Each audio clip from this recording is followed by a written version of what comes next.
Imer Noticias presenta.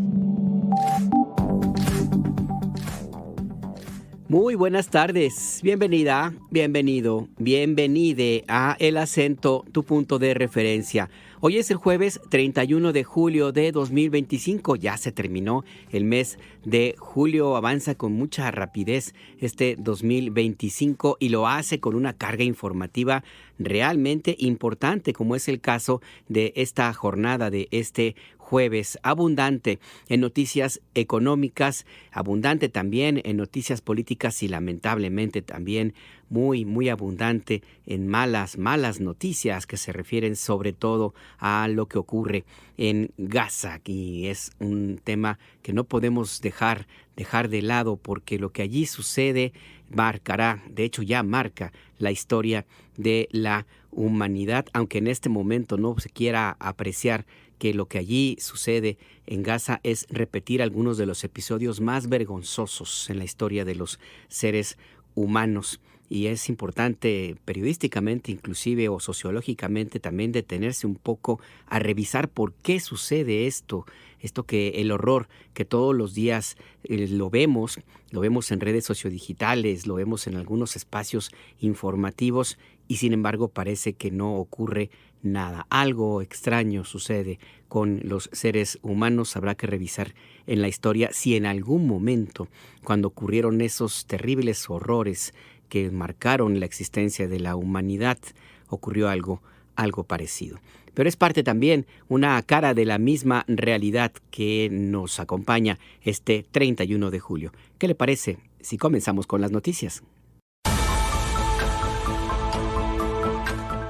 La presidenta de la República, Claudia Sheinbaum, acordó mantener sin aranceles las exportaciones de México a Estados Unidos durante 90 días, luego de sostener una llamada telefónica con el presidente de Estados Unidos, Donald Trump, esta mañana.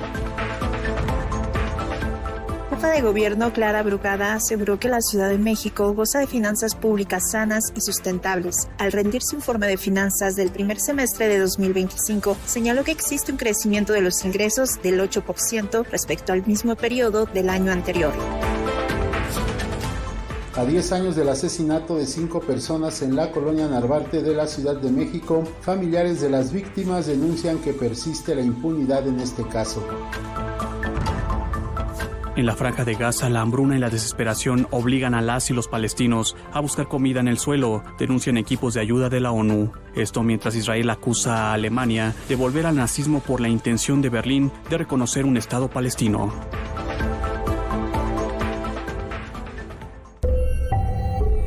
Imer Noticias presenta El Acento, con Alberto Nájar, tu punto de referencia.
Es Eugenia León con esta canción que se llama La Paloma, edición juarista, y que viene muy ad hoc, aunque hable de algún periodo pasado en la historia, pues viene muy ad hoc a propósito de aquellos que todavía recuerdan a Maximiliano como un ícono o como una aspiración de comportamiento político, porque pues las actitudes, las acciones que llevan a cabo, al menos en la vida mediática, porque no se ha traducido, bueno, se tradujo en algún momento en política pública, pero ya no más, pues hablan mucho de esa nostalgia de esa nostalgia por un emperador que con su sangre azul, o la supuesta sangre azul, viniera a poner orden en nuestro país, esa defensa de los intereses extranjeros por encima de lo original de nuestro país, de México. Y viene, como le digo, pues es pertinente la letra de la canción de Eugenia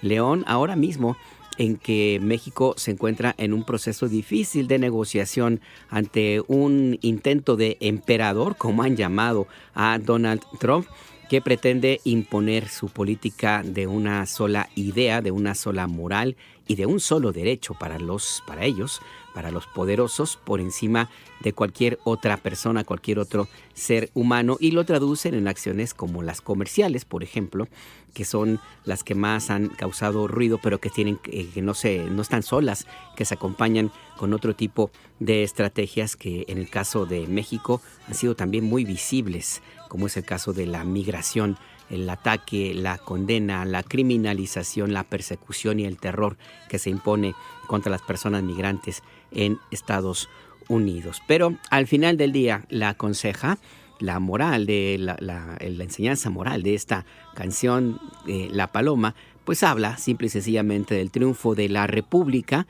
por encima de esos intereses mexicanos que buscaron imponer intereses extranjeros por encima de ellos mismos. La historia de pronto y la música sobre todo tienen mucha pertinencia, sobre todo en momentos como los que vivimos hoy, este jueves 31 de julio.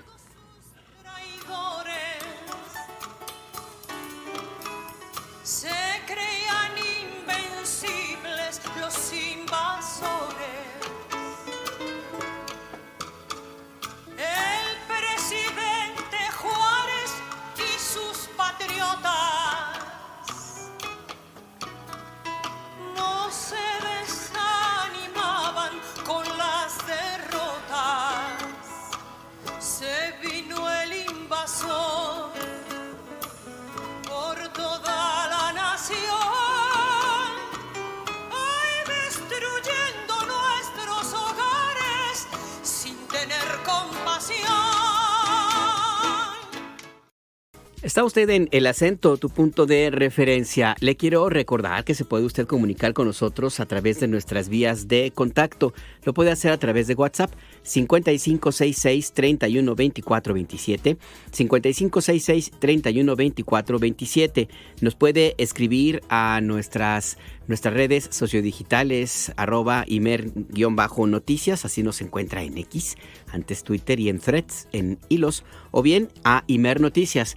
Es el nombre de este servicio informativo en Instagram y en Facebook. A mí me encuentra en X como @a_najar. Todas sus comunicaciones, comentarios, críticas, sugerencias de temas, lo que usted guste y mande es muy bien recibido y lo tomamos verdaderamente en cuenta. Recuerde que somos radio pública que está hecha para usted, es de usted para usted.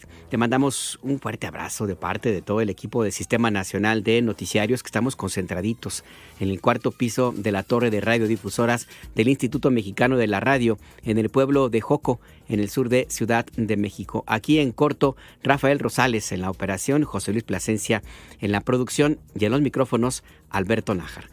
Vamos pues con las noticias. Alcanza México acuerdo positivo sobre aranceles.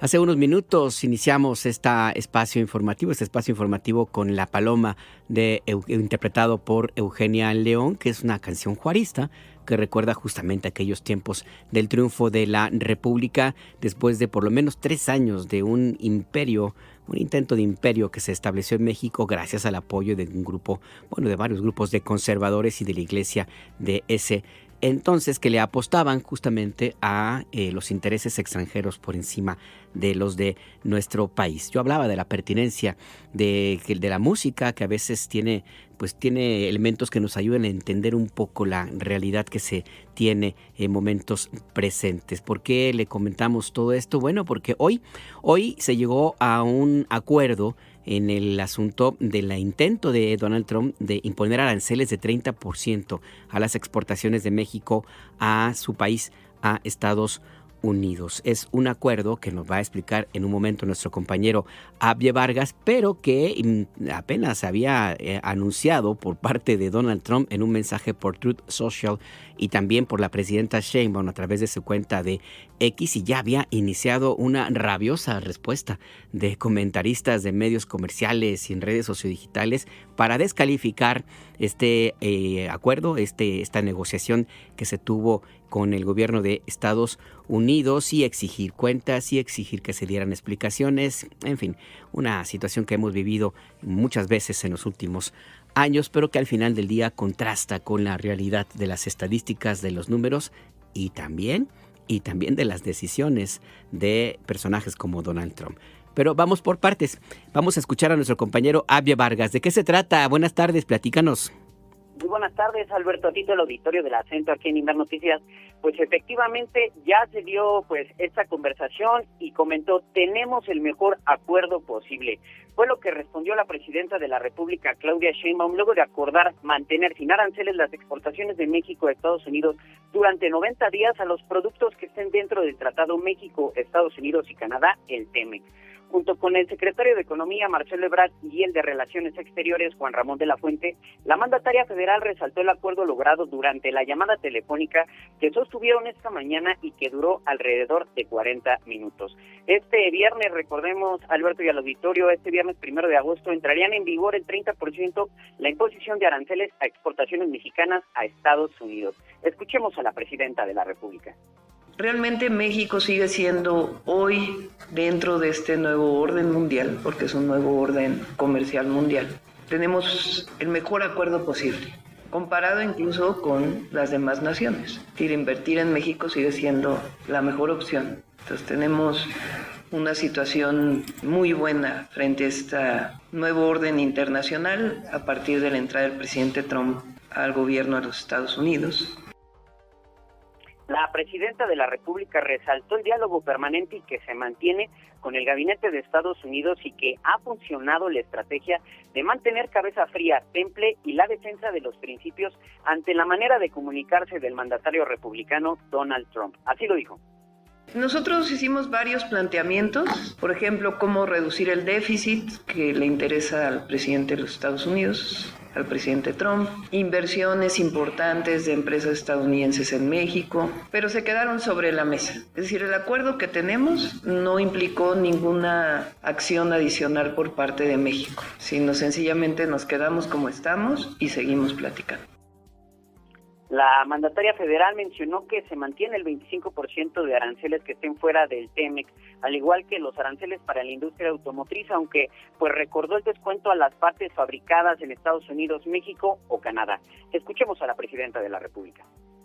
Pues lo más importante es que México siga teniendo una situación del mayor beneficio posible frente al mundo entero. Eso es lo que estamos buscando. Que frente a esta situación internacional, pues México siga teniendo el tratado, que sigamos teniendo una buena relación comercial con los Estados Unidos como socios comerciales. Entonces yo creo que en este sentido, pues es un muy buen acuerdo mantenernos como estamos y seguir trabajando. Precisamente en ese tono, Alberto, pues la presidenta de la República, Claudia Sheinbaum, resaltó que México representa mucho para Estados Unidos, pues es su principal socio comercial. Y en conferencia, pues el secretario de Economía, Marcelo Ebrard, reconoció la capacidad de diálogo y de convencer al presidente Donald Trump de mantener sin aranceles las exportaciones mexicanas. Recordemos, pues que el mandatario republicano, pues sí, ha tenido ya incluso algunos desencuentros con algunos mandatarios de otros países, como el de Ucrania. Recordemos ese pequeño encuentro ríspido que hubo, y además pues resaltó que el 84.4% de los productos mexicanos se mantienen sin aranceles, pues están dentro del TEMEC, lo que pone a México en una posición mucho mejor que a otros países. Esa es la información, Alberto. Ahí está la información muy puntual. Muchas gracias, Abye Vargas. Estamos pendientes. Pero, por cierto, antes de que te me vayas, ya te estoy despidiendo. En estas negociaciones que tuvo la presidenta Claudia Sheinbaum con el presidente de Estados Unidos, Donald Trump, también se habló de otra parte importante de las negociaciones bilaterales. ¿A qué me refiero? A un próximo acuerdo que habrá entre Estados Unidos y México, pero en materia de seguridad. Para nuestro país son dos temas separados. Para Donald Trump va todo junto con pegado. Cuéntanos de qué se trata esto que comentó la presidenta Sheinbaum. Así es, un acuerdo muy importante, pues es esencial para ambos países, pues la presidenta Claudia Sheinbaum adelantó que la próxima semana se prevé firmar el acuerdo de seguridad entre México y Estados Unidos. Señaló que el objetivo del acuerdo es reducir el ingreso de fentanilo, el tráfico de armas también, que ha mencionado mucho la presidenta de México hacia México, fortalecer trabajos de inteligencia, así como instalar o establecer campañas para evitar el consumo de drogas en Estados Unidos. Recordemos que el presidente republicano Donald Trump ha reconocido la campaña contra las drogas que ha implementado la presidenta Claudia Sheinbaum aquí en México y que ha obtenido pues buenos resultados para reducir el índice de consumo de drogas. Escuchemos a la presidenta de la República. El primer punto de ese acuerdo son los 4 ejes que nosotros hemos planteado en la relación con Estados Unidos. Respeto a nuestra soberanía, confianza mutua, respeto a nuestro territorio y colaboración. Esos es, digamos, los 4 ejes de principios que rigen el acuerdo. Y a partir de ahí, pues ya se establece cómo trabajar conjuntamente para reducir el ingreso de precursores de fentanilo a México, cómo reducir la entrada de armas de Estados Unidos a México, cómo colaborar en la frontera norte entre nuestras áreas, cómo colaborar en temas de inteligencia, por ejemplo, información que ellos tienen que puedan proporcionar a México o que nosotros tengamos que proporcionamos a Estados Unidos. Y también hablamos, y por cierto este tema también se tocó en la llamada, de lo que significa la atención para evitar el consumo. Y bueno, la presidenta ha mencionado, recordar, Alberto, en conferencias matutinas, pues que el trabajo conjunto entre México con Estados Unidos en la frontera norte ha logrado disminuir en más de 50% el tráfico de fentanilo y pues acentuó la importancia de la soberanía del país en los acuerdos que se logren entre México y Estados Unidos. Así lo dijo. Que ha sido muy importante los avances que hemos tenido en el acuerdo de seguridad. Está prácticamente cerrado el acuerdo de seguridad y hay que decirlo, el acuerdo de seguridad que en su momento se firmará, pues tiene los principios que nosotros hemos sostenido siempre, que es el respeto a la soberanía, nuestro territorio, la confianza que debe haber entre los dos países y la colaboración y la cooperación sin subordinación. Y bueno, en este tema recordar, Alberto, que ayer la presidenta sostuvo pues una reunión con el embajador de Estados Unidos en México, Ronald Johnson, así como congresistas como Donald Bacon, aquí en Palacio Nacional, en donde pues se tocaron varios temas de seguridad, así como pues que propuso impulsar que los congresistas impulsen una reforma migratoria para defender los derechos humanos de los connacionales en Estados Unidos. Esto pues ante las redadas que han ocurrido en Estados Unidos y que han dejado ya más de 350 mexicanos detenidos. Esa es la información, Alberto. Ahí está la información y ahora sí, muchas gracias, Abye Vargas. Estamos pendientes y buen día a todos. Buen día también para ti. Mire, hay que destacar un dato importante decía en Reyes Heroles que la forma es fondo. La forma es fondo, que es una vieja conseja de la política mexicana y en este caso aplica con toda plenitud. ¿Por qué? Porque la situación en la cual se llevó a cabo esta negociación entre la presidenta Claudia Sheinbaum y el presidente Donald Trump es muy distinta a la que llevó a cabo el magnate Donald Trump con otra mujer mandataria, con Ursula von der Leyen, quien es la presidenta de la Unión Europea.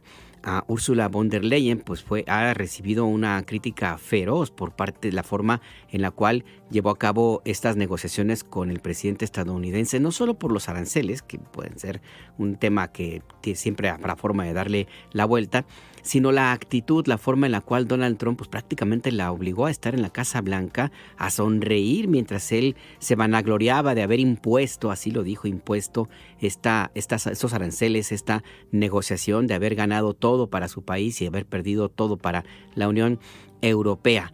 Es una de las críticas que se le han hecho a Ursula von der Leyen, esta forma con la cual accedió a comparecer con Donald Trump.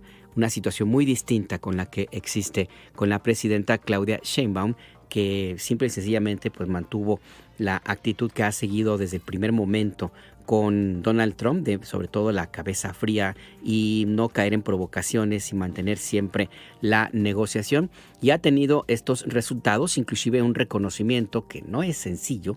No es sencillo, no, habrá que ver si realmente lo dice de veras o no, pero bueno, ya está ahí anotado, de un personaje absolutamente misógino y violento como Donald Trump hacia la actitud de la presidenta Claudia Sheinbaum. Y esto se refleja también en la manera en la cual desde la Casa Blanca se mira al socio comercial, al principal socio comercial de Estados Unidos, que es México.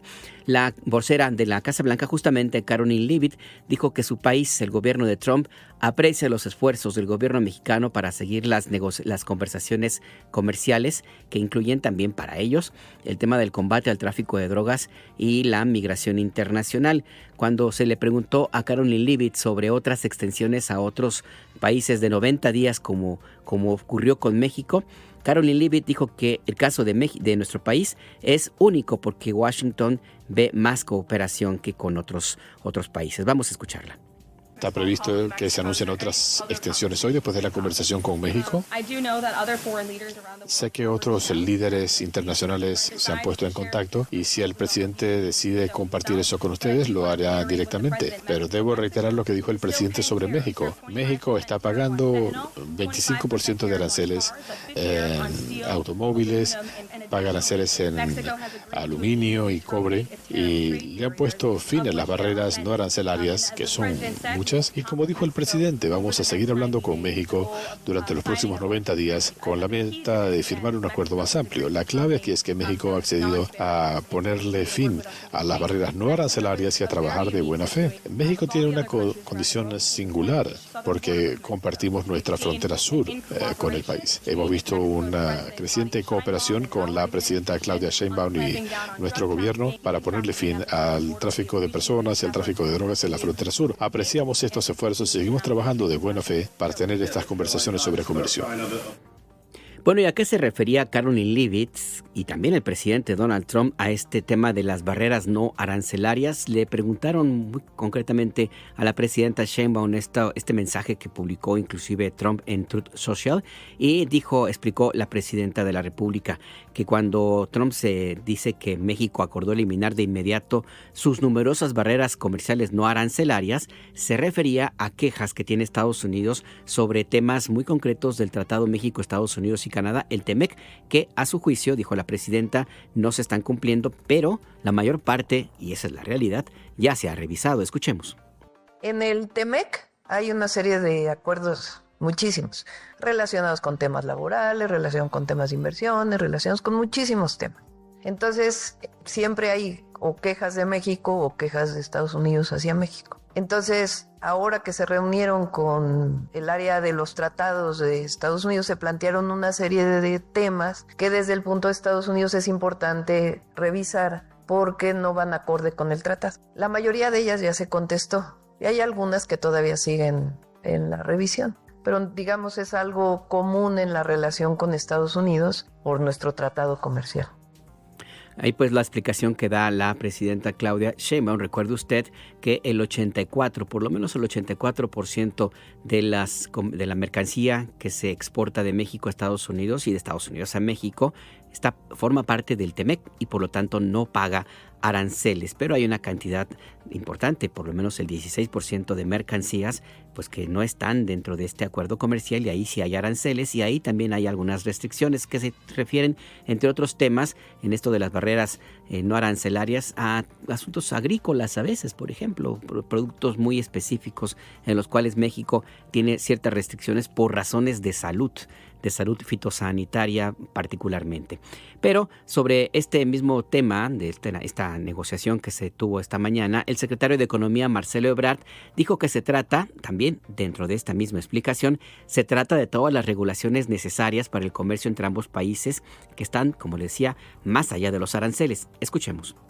Por ejemplo, está el mecanismo de carácter laboral. México tiene una serie de observaciones, Estados Unidos también. Tenemos diferentes puntos de vista que estamos tratando de acercar sobre una serie de elementos de propiedad intelectual. Por ejemplo, si se le debe dar más tiempo a alguien que solicita una patente. Por ejemplo, piensa un laboratorio que llega al Instituto Mexicano de Propiedad Industrial, pide una patente y esa patente se tarda 1 año y medio, porque los procedimientos son largos de patentes. Entonces, se le debería dar 1 año y medio más de vigencia a su patente, lo cual significa un costo para nuestro sistema de salud, porque ya no lo puedes hacer genérico. Son cosas de esa naturaleza a las que se refiere. Tenemos un guión ya de qué le preocupa a México. México presentó sus puntos de vista, sus preocupaciones, y ellos también. Esto es USTR, es la entidad con la que vamos a revisar el tratado comercial entre México y Estados Unidos. Entonces, hoy la discusión ya no es si va a haber esa circunstancia que se ratifica del libre comercio entre los dos países, sino cómo vamos a resolver esos puntos que son muy técnicos. Te menciono 2 ejemplos.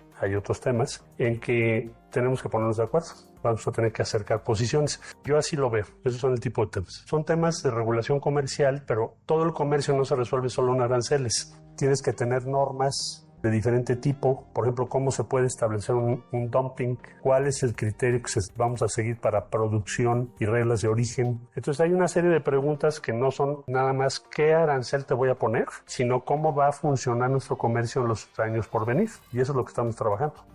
El secretario de Economía, Marcelo Ebrard, también se refirió justo a esa oleada de críticas que surgieron apenas unos minutitos después de que se empezó a conocer la información sobre los resultados de la conversación entre Donald Trump y Claudia Sheinbaum. Dijo Marcelo Ebrard que fracasaron quienes querían ver a el gobierno de México que fracasara, porque el acuerdo que se llegó ya hoy con Estados Unidos acerca la renovación del TEMEC, y es que hay todavía algunos que están con la esperanza de que se disuelva el Tratado México, Estados Unidos y Canadá, y con la esperanza de que México pues tenga muy malas condiciones económicas, con la idea de que con eso ganan votos. Pero bueno, vamos a escuchar a Marcelo Ebrard. Coincidentemente, este plazo que da de 90 días, los que hemos estado en algunas conferencias de economía, pues coincide con el periodo de renegociación del TEMEC. Ya lo acaba de mencionar, que el objetivo es justamente ese tema. Para algunas personas, especialmente de oposición, que decían incluso ayer en la permanente que no se iba a lograr una renegociación del TEMEC. Entonces, esto podría dar ya la puerta para estar tocando la renegociación. Bueno, con todo respeto, yo les diría que no están entendiendo lo que está ocurriendo adecuadamente por interés político. Lo que está ocurriendo es, en enero, México tenía el riesgo de que nos pusieran un arancel de 25% a todo el comercio con Estados Unidos. Es decir, que ya no tuviéramos tratado de libre comercio y tuviéramos una tarifa general. La presidenta entonces negoció con el presidente Trump que no fuese así y que se diera la situación en la que estamos hoy, en donde, como ya dije, el 84.4%, casi 85% sigue dentro del tratado, se exporta dentro del tratado y pues no paga tarifas. Vamos a avanzar en estas conversaciones que nos van a llevar finalmente a la revisión, así está establecido, del tratado. La revisión del tratado es a partir de enero del 26, pero hay algunas tareas previas que tenemos que hacer, entonces va a coincidir. Vamos a estar en este diálogo y vamos a empezar el siguiente capítulo. Si el pronóstico era que se iba a fracasar, porque es la única esperanza que se tiene por algunos de nuestros opositores, pues están fracasando, por fortuna para México. Porque lo de hoy nos pone en una posición, como ya dije, muy, diría, no quiero decir privilegiada, pero muy favorable respecto al resto de los países del mundo. Y segundo lugar, nos acerca a la renovación de nuestro acuerdo comercial. Entonces mejor no se puede.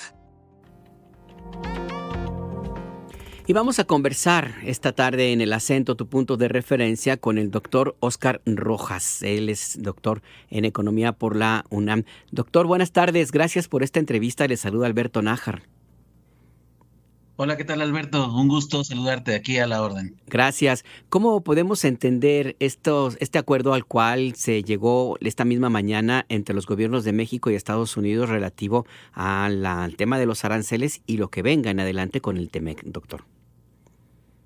Sí, pues lo que estamos viendo es una aceleración, ¿no?, de la reestructuración de lo que habrá de ser el TEMEC en este nuevo momento de reorganización geopolítica. A su vez, no hay que olvidar nunca que todo esto está ocurriendo en un contexto generalizado de reorganización de la otrora hegemonía de los Estados Unidos, pero ahora con este símbolo de los aranceles, pues es un símbolo de una reestructuración que se está intentando hacer. Puede leerse, por supuesto, como el tránsito del mundo unipolar al mundo multipolar, y ahí la posición de México ahorita, es decir, todos estos antecedentes, pues están jugando a favor. La idea o el objetivo sería que pudiéramos ya transitar a un TEMEC ya estable, de mediano a largo plazo, y eso pues nos ayuda a seguir la senda de recuperación que hemos estado desarrollando desde el 2018.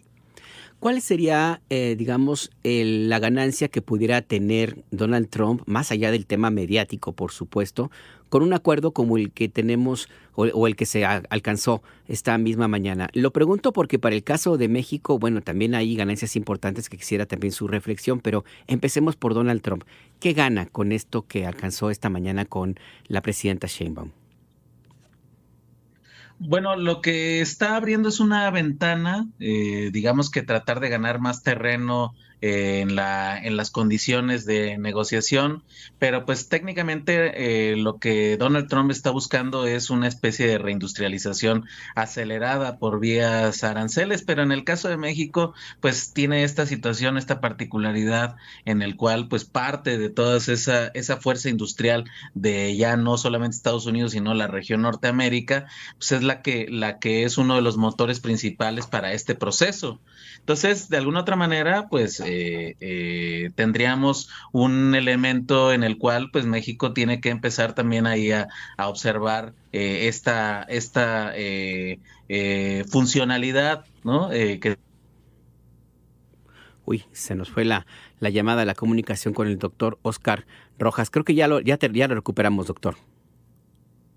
Sí, ¿me escuchas? Sí, ahora sí. Adelante.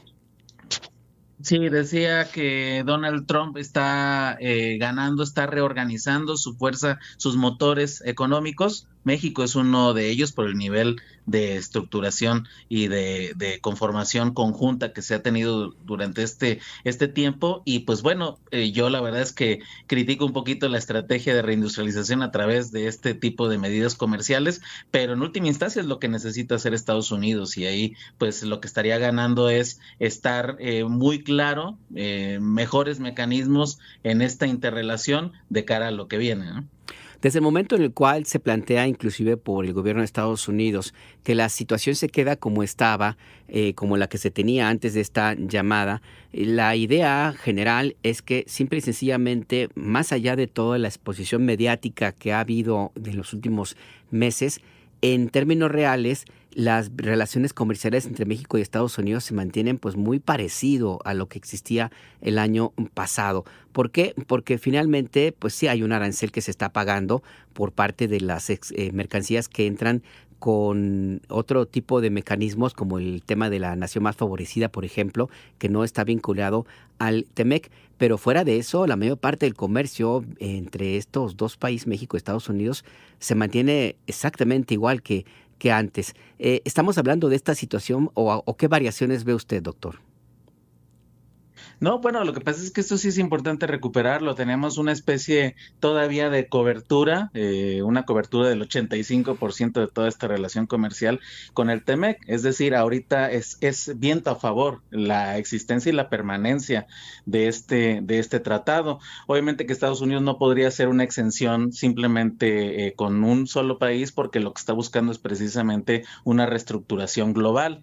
Entonces, pero lo que se está viendo con plena claridad es que ahorita México sí tiene una ventaja comparativa con respecto a los demás países, no solamente por su posición geográfica, sino porque tiene este mecanismo abierto, ¿no? Es decir, lo que en su momento fue crítico para nuestra economía, ahorita nos está ayudando a sortear esta tormenta arancelaria, ¿no? Ahora bien, el presidente Trump y la jefa de la Casa Blanca, la vocera de la Casa Blanca más bien, se referían a barreras no arancelarias. El secretario de Economía puso un par de ejemplos de ellos. Pero ¿a qué concretamente, doctor Oscar Rojas, especialista en economía, doctor en economía por la UNAM, a qué nos referimos o se refieren cuando se habla de este tipo de situaciones, barreras no arancelarias? Yo comentaba, por ejemplo, el tema de productos agrícolas, en donde ambos países sí tienen ciertas restricciones por asuntos de salud, pero no sé qué más pueda haber. Bueno, lo que pasa es que ahí cuando hablamos de las no arancelarias, por así decirlo, para describirlo mejor, se trata de reestructuraciones específicas, acuerdos muy específicos, singulares, con muchos mercados que se comparten, ¿no? Entonces, esta es una especie, digamos, como de gran miscelánea, ¿no? Que está, como se explicaba, pues dentro de los mecanismos normales, porque los mercados son entes dinámicos, entonces tiene que haber permanentemente estos mecanismos de encuentro para ponerse de acuerdo en el funcionamiento. Entonces, estos son los elementos, nada más que ahí quizá el elemento que más me preocuparía sería el de la soberanía, es decir, hay decisiones que no son técnicas, por así decirlo, sino decisiones de quién tiene la ventaja. Y creo que México aquí pues ha establecido elementos esenciales que no se pueden mover en materia, por ejemplo, del maíz, en materia de soberanía energética, regulaciones, ¿no? Todos estos elementos, nada más hay que cuidar que ese núcleo pues no sea el que está en la discusión. Y si quitamos eso y nos concentramos en esta organización de los distintos mercados, pues es algo necesario, porque de alguna otra manera, pues sí se necesita fortalecer esos mecanismos. Estamos hablando incluso de regulaciones, por ejemplo, administrativas, ¿no? Que es lo que México ya está intentando hacer una simplificación de tratamiento de inversión, por ejemplo, etcétera, etcétera, ¿no? Entonces, ahí creo que en general sigue siendo la tendencia, pues, a de que lo que se va a mejorar o lo que se está tratando de desarrollar, pues son un entendimiento mucho más dinámico de todos los mercados que compartimos, ¿no? Y finalmente, doctor Oscar Rojas, ya se ha insistido mucho en estos últimos meses y particularmente en las últimas semanas acerca de un nuevo orden global en materia económica, en donde lo que Estados Unidos prácticamente impuso, que era el libre mercado a rajatabla, ahora parece ir en sentido contrario y vuelve a las barreras, al proteccionismo, a los aranceles. Nuevo orden global en materia económica, ¿de qué hablaríamos, doctor? Sí, pues es este tránsito del mundo unipolar al multipolar, es un nuevo momento, es decir, no es un detalle menor, como bien lo señalas, de que el otrora país que se hablaba de las libertades del mercado ahora esté totalmente sellado, ni siquiera cerrado, estamos hablando de un sello estructural, ¿no? Entonces, esta es una reacción, por supuesto, a los poderes emergentes como China, ¿no? Como Rusia, la India, es decir, los BRICS, y todo el entorno del sur global. Brasil también tiene su fuerza relativa, y lo que estamos viendo es de que ya esta pretendida fuerza unilateral ya no existe. Entonces ya hay la necesidad de que los países retomen su soberanía con el objetivo de poder establecer estos nuevos arreglos, ¿no? Y yo creo que ahí México cada vez más está siendo convocado hacia esa visión de sur global, y pues lo que estamos viendo es que pues van a cambiar todos estos mecanismos, la arquitectura internacional habrá de cambiar, la OMC, por ejemplo, en este caso ya es un cero a la izquierda, un florero, como se decía tradicionalmente, y pues lo que significa es eso, ¿no? Que es un momento de recambio que tiene muchos riesgos, por supuesto, pero la buena nueva es de que es una oportunidad para reescribir las relaciones internacionales. Y ese es un dato importante. La Organización Mundial de Comercio, que en su momento se convirtió como en el ícono, el paradigma al cual se tenía que adscribir prácticamente todos los países que quisieran competir a nivel internacional, se ha convertido en eso, como bien lo señala, doctor, en prácticamente un florero. Por lo pronto, doctor Oscar Rojas, muchas gracias por esta conversación con la audiencia de Imer Noticias. Con mucho gusto, un gusto saludarte, un saludo a toda la audiencia. Hasta pronto, que tenga buena tarde. Es doctor en Economía por la Universidad Nacional Autónoma de México, y estos planteamientos, sí es verdad, la Organización Mundial de Comercio, que sucedió, que fue la organización posterior al Acuerdo General de Aranceles y Comercio de los años 80, pues era pues prácticamente el capital, era sí, la capital del capital, porque ahí confluían todos los países que tenían una economía abierta, y México se tuvo que acomodar a esas reglas. Recuerda usted, desde 1986 que entramos al GATT y ya después con el TLC, y desde entonces pues esto ha transitado por la ruta que ya conocemos. Y esta idea de Donald Trump de pues simplemente sellarse, como bien dijo nuestro entrevistado, pues va en sentido contrario a lo que en su momento impuso a través inclusive de la fuerza, a través de la intervención militar en algunos casos. Pero Pero bueno, ya esta mañana, ya este mediodía prácticamente, empieza a haber reacciones a lo que se anunció en la mañanera de El Pueblo. El Consejo Coordinador Empresarial, por ejemplo, que es uno de los organismos cúpula del sector privado del país, reconoció la labor del Gobierno de México, encabezado por la presidenta Claudia Sheinbaum. El Consejo Coordinador Empresarial destacó que este acuerdo que se alcanzó mediante el diálogo directo con Trump representa un paso importante para proteger el comercio bilateral, las cadenas de valor integradas y millones de empleos en ambos países. En un mensaje que publicó en sus redes sociodigitales, el CCE, el Consejo Coordinador Empresarial, dijo que como sector empresarial están en la disposición de colaborar con el Gobierno de México para promover la construcción de soluciones que fortalezcan la relación estratégica con el resto de Norteamérica y que impulsen la competitividad regional y brinden certidumbre a la inversión. Además de esta reacción, la agencia Bloomberg, que recuerde usted, fueron los que anunciaron que habría esta llamada ayer en la tarde-noche entre Donald Trump y Claudia Sheinbaum, recordó que México es aún el principal socio comercial de Estados Unidos, según un análisis de Bloomberg Economics que se basa en datos del Departamento de Comercio. Cerca del 83% de las importaciones desde México quedaron exentas de aranceles desde mayo pasado, en realidad es casi el 85%. Y por su lado, el diario británico The Financial Times, que es uno de los paradigmas también en materia económica a nivel internacional, reconoció a la presidenta Claudia Sheinbaum por su enfoque de cabeza fría en la relación con Donald Trump y destaca que en varias ocasiones la presidenta ha logrado retrasar la aplicación de aranceles a productos mexicanos y a la par ha reiterado el carácter respetuoso de la soberanía que debe existir entre los dos países. Y es importante también destacar algunos datos adicionales dentro de esta negociación y lo que se ha informado esta mañana. Mire, por ejemplo, el ENCOL esta misma semana dio a conocer una encuesta. Es ENCOL junto con el diario El País, que no se caracteriza el diario El País por ser muy cercano al proyecto político o a la idea política que gobierna a México, pues señaló que la presidenta Claudia Sheinbaum tiene un respaldo del 80% de los mexicanos que reconocen su trabajo.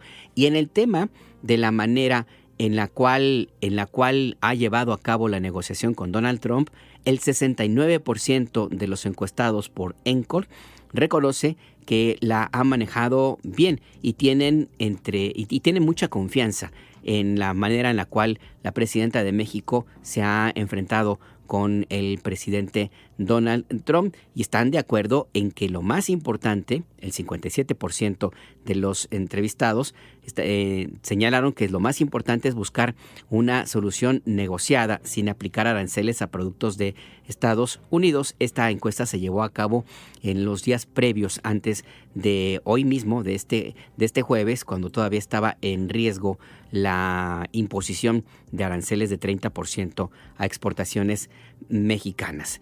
Además, dentro de todo este tema que tiene que ver también con asuntos políticos, es importante destacar algo que dijo la presidenta Claudia Sheinbaum en la mañanera del Pueblo de hoy jueves. Dijo que el presidente Trump hizo este reconocimiento a México, entre otras razones, por el respaldo que hay de los mexicanos a las tareas de su gobierno. Y así lo dijo nada más. Y es que en términos reales Donald Trump tampoco come lumbre, porque él mismo ha enfrentado un problema muy fuerte en su popularidad. De hecho, está en caída libre. Está en niveles, de acuerdo con las encuestas que se han llevado a cabo en medios de comunicación estadounidenses, de entre un 40-45% de apoyo. Son como unos 10-15 puntos menos de los que tenía apenas en enero pasado, cuando asumió de nuevo el gobierno de Estados Unidos. Y en cambio, la presidenta Sheinbaum tiene el 80% de respaldo, de acuerdo con esta encuesta de ENCOL. Vamos a escuchar a la presidenta Sheinbaum cuando hablaba justo de este tema.